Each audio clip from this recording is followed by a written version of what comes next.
வணக்கம் நண்பர்களே, தமிழ் பிளாசம் சேனலில் அகத்திப்பூ குழம்பு எப்படி செய்கிறதுன்னு பார்க்கலாம். அதற்கு தேவையான பொருட்கள்: வரமிளகா 6, கடலைப்பருப்பு 1/2 டீஸ்பூன், சோம்பு 1/2 டீஸ்பூன், உளுந்து 1/2 டீஸ்பூன், தனியா 2 டீஸ்பூன், ஜீரகம் 1 டீஸ்பூன், மிளகு 1 டீஸ்பூன், தேங்காய் 2 டேபிள் ஸ்பூன், சின்ன வெங்காயம் 10 4 கட் பண்ணி வச்சுருக்கேன், 30 சின்ன வெங்காயம், அகத்திப்பூ 10லேருந்து 15 பூ உள்ள காம்பு நீக்கி எடுத்து வச்சுருக்கேன், கீழே வீடியோ பாருங்கள். கருவேப்பிலை சிறிதளவு, தக்காளி 2, இஞ்சி சிறிதளவு, 10 பூண்டு பல். இது எல்லாத்தையும் வறுத்து எடுத்துக்கலாம். 2 டேபிள் ஸ்பூன் கடலெண்ணெய், கடலைப்பருப்பு, உளுத்தம்பருப்பு, தனியா, மிளகு, சோம்பு, ஜீரகம் இதெல்லாம் சிம்லேயே வச்சு நல்லா வறுத்து எடுத்துக்கலாம். கொஞ்சம் பொன்னிறமானால் போதும். இப்போ சின்ன வெங்காயம் சேர்த்துக்கலாம், பூண்டு, இஞ்சி சின்ன சின்னதாக கட் பண்ணி போட்டுக்கலாம், கருவேப்பிலை சிறிதளவு சேர்த்து நல்லா வதக்கிக்கலாம்.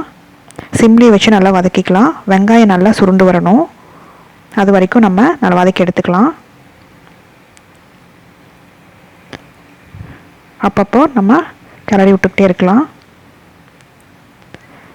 வரமிளகா சேர்த்து நல்லா வதக்கிக்கலாம். வரமிளகாக்கு பதில் நீங்கள் பச்சை மிளகா கூட சேர்த்துக்கலாம். சேர்த்து நல்லா சிம்லேயே வச்சு வதக்கிக்கலாம். பாருங்கள், வெங்காயம் நல்லா சுருண்டுருச்சு. இப்போது தக்காளி போட்டுக்கலாம். தக்காளி நல்லா மசியணும், அது வரைக்கும் நல்லா சிம்லேயே வச்சு நல்லா வதக்கி எடுத்துக்கலாம்.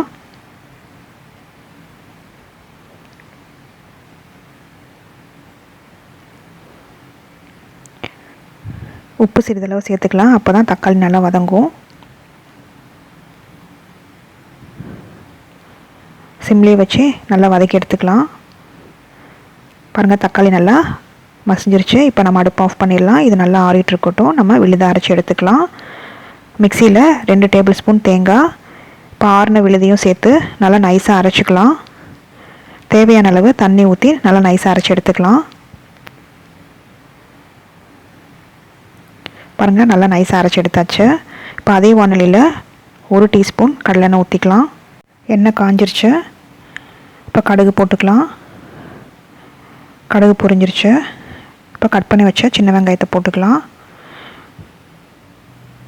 அகத்திப்பூவையும் சேர்த்துக்கலாம். அகத்திப்பூவை சிம்லேயே வச்சு நல்லா இந்த எண்ணெயிலே வதக்கிக்கலாம்.